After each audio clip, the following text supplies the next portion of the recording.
Have you ever been playing Pokémon on your fat-ass Game Boy and you think, man, I really wish I could ride a roller coaster and then take pictures of all these colorful bastards using a really shitty controller? Because neither have I. Imagine with me, if you will, it's 1999. People are still in a daze over the fever dream that is SpongeBob SquarePants. The masses are burning their Star Wars jerseys because of midichlorians and Gillette razors.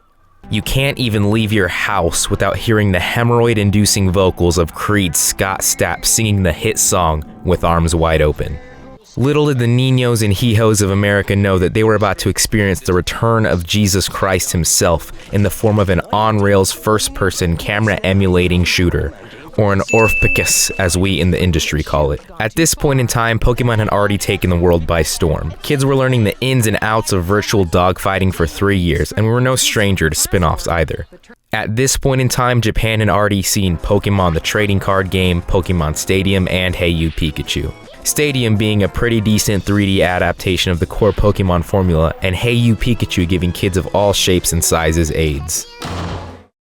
These titles were merely child's play, nay, utter and entire ass compared to the beauty of what was to come.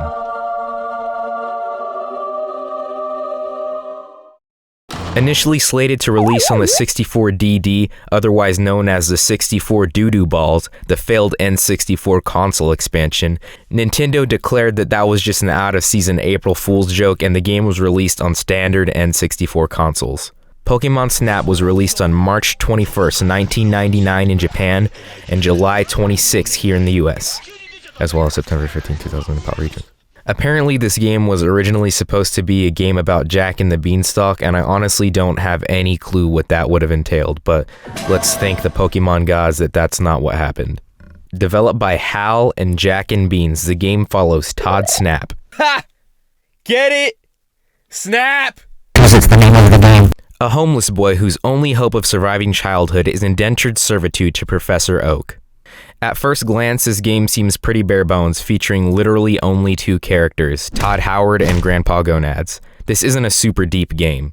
You can 100% beat this game in just a couple hours. This ain't no dang old Skyrim job. This game doesn't have extensive lore. If that's what you're looking for, then go pick up a copy of Mickey Mousecapades on the NES, you big fucking baby. The plot of this game, if you could even consider it that, is that Oak wants you to go take pictures of various Pokemon in exchange for food stamps. You traverse these linear maps on an all-terrain vehicle called the 01 that Oak crafted himself in his Mr. Mime sex dungeon. There's only a few levels, and you unlock them each sequentially after doing the previous level and scoring a predetermined amount of points.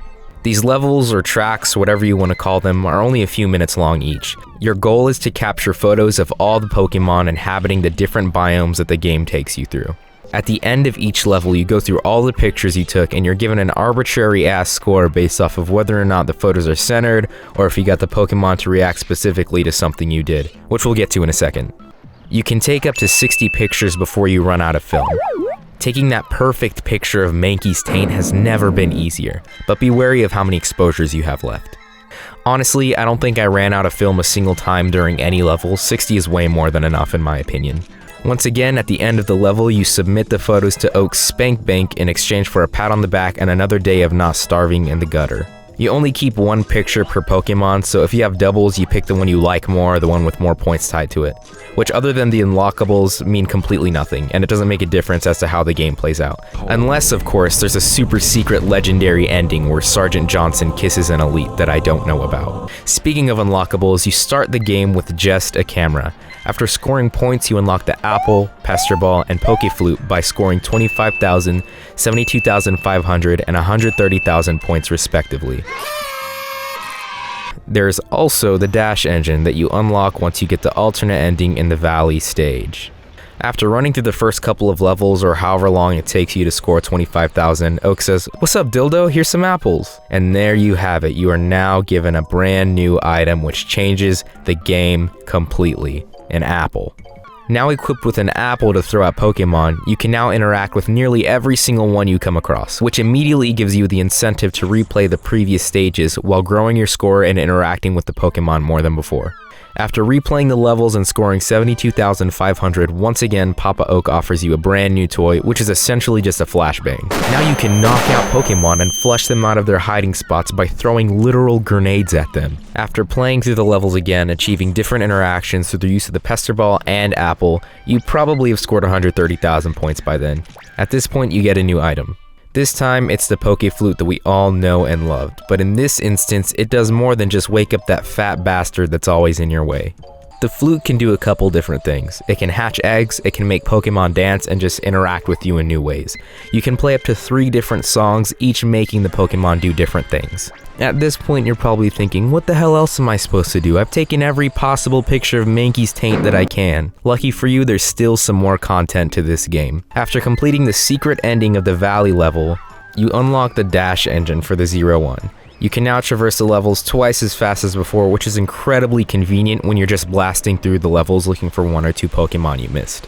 Once again, Papa Oak is looking for your aid to essentially do his job for him. He informs you that there's 6 signs that he needs photo of. Each sign vaguely or barely resembles a Pokemon. Just like the McNuggets from McDonald's, the Boot, Barrel, Bongos, and Barbra Streisand, you're looking for these objects that look semi-close to a Pokemon, but not really. These signs are extremely vital to Oak's research, and he threatens to frame you for tax evasion if you don't locate all 6. Not gonna lie, this part took the longest for me to complete. Some of these signs are much easier than others, but there's a couple that took me a few tries to figure out where they were. Anyways, once you get all the signs photographed, you'll then unlock the final level, if you can even call it that. Basically, you just dick around with Mew for a few minutes and try to take pictures of his butthole while he shoots you with bubbles, and you throw garbage at him. Woohoo. This is a pretty anticlimactic ending to the game, honestly. Once you complete the level, the credits roll and you just completed your first Orthpokes. Like I said, this ain't no damn-ass Pitfall. You're not gonna sink days or months into this game. But this game is a great way to spend an afternoon with ya boys, which is exactly what I did the first time I played it. We popped this sucker in, booted up the old Nintendus, and didn't set the controller down until we had beaten the game. It was genuinely a great experience and I wholeheartedly recommend. I understand the hype around this game now, and even though it's 20 years old, that didn't handicap it in any way, which I think is a testament to how great this game actually is. On the other hand, it's pretty insane that we haven't seen a sequel to this game given how popular it is. Imagine slapping this bad boy on the 3DS or the Switch. Hell, I would have taken it on the ass soup of a console the Wii U was. With the 9 trillion Pokemon that there are now and the endless possibilities that all the different regions bring, there's never been a better time for a squeakquel to this game. Nintendo, Game Freak, we are dying for more Mankey taint. The people have spoken. If you yourself are interested in seeing a sequel to this game, go sign my change.org petition to get a true successor to Pokemon Snap. Anyways, if you like this video, maybe tell a friend, or don't, I really don't care. I'm gonna make more anyways. Thank you for watching.